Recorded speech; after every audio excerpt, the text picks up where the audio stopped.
Oh my goodness, so many people out here today. It just gives me chill bumps to see everybody who's walking for life. I am a wife and a mama, I am an entrepreneur, and I fight for life. And I stand up here today to share with you my story of when God gave my husband and myself a baby at what seemed like the most inopportune time. My husband and I were semi-newly married. We had just had our first baby. He was 2 years old. And I was not hearing well. My husband encouraged me to go to an ear, nose, and throat doctor. At that appointment, I was diagnosed with otosclerosis, which is progressive deafness. And at that appointment, I was told that I would need to have surgery on my stapes bone, which is the smallest bone in the human body. When I was at that appointment, he did a full checkup, so he also felt my throat and discovered that I had thyroid cancer. My husband and I made an appointment to have my surgery. And the night before my surgery, my husband came home with a pregnancy test and he said, "You're pregnant." I'm like, wait, hang on. I didn't know I was pregnant. How do you know I'm pregnant? He said, "You have been getting up and going to the bathroom in the middle of the night. And you did that with our son, Jack. And you did that with the baby that we miscarried." So I took the pregnancy test, but I was certain I wasn't pregnant. And so I did what any woman would never do, and I abandoned the results. I went upstairs and I tucked my son in. And I came downstairs and I saw that sure enough, I was pregnant.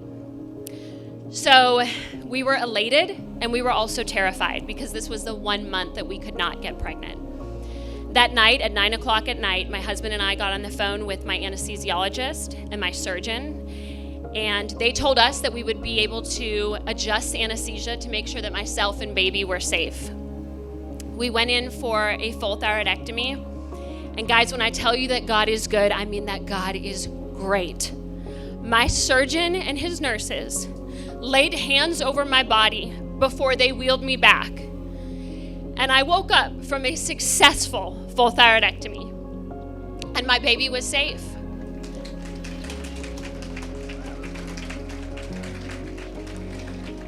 But that night I was also told that my cancer had spread and that I would need radiation. And so I was faced with a choice. I could either abort my baby and focus on my health, or I could wait and risk the cancer spreading. But was I really willing to wait and put my life on the line, risk my husband becoming a widower and a single father for a baby that I didn't know? Absolutely. Because God says that every life is precious. And when I tell you that the doctors gave us a choice, that wasn't a choice for me to make.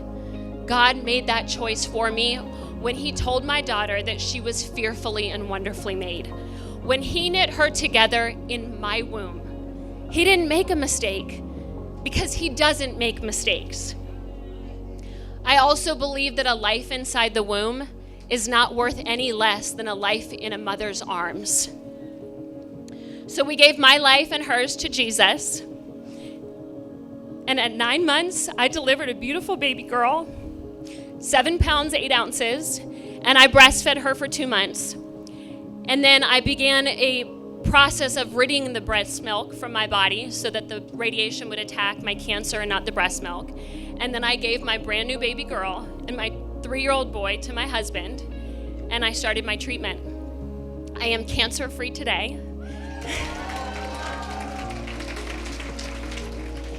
And the surgery on my ears, I had surgery twice and it didn't take either time, so I am a proud wearer of hearing aids.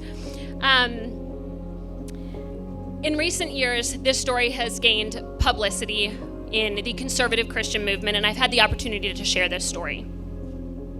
But the most incredible part is that this is a testimony of God's ability, his grace, and his faithfulness. I get to tell the world that I chose life and God sustained it for both of us. We preach it every day, faith over fear, but what does that really look like? It looks like my daughter and my cancer and a choice to literally choose. But it's not life or death, it's faith over fear. Faith that God would protect my body and hers while we took a medical risk to do what was right. Let me remind you that even if I had chosen fear and I had aborted my baby, I would still have cancer. I would just be accompanied by a dead baby. This is just the beginning of Presley's story, and it started with the world telling her that my life was more important than hers.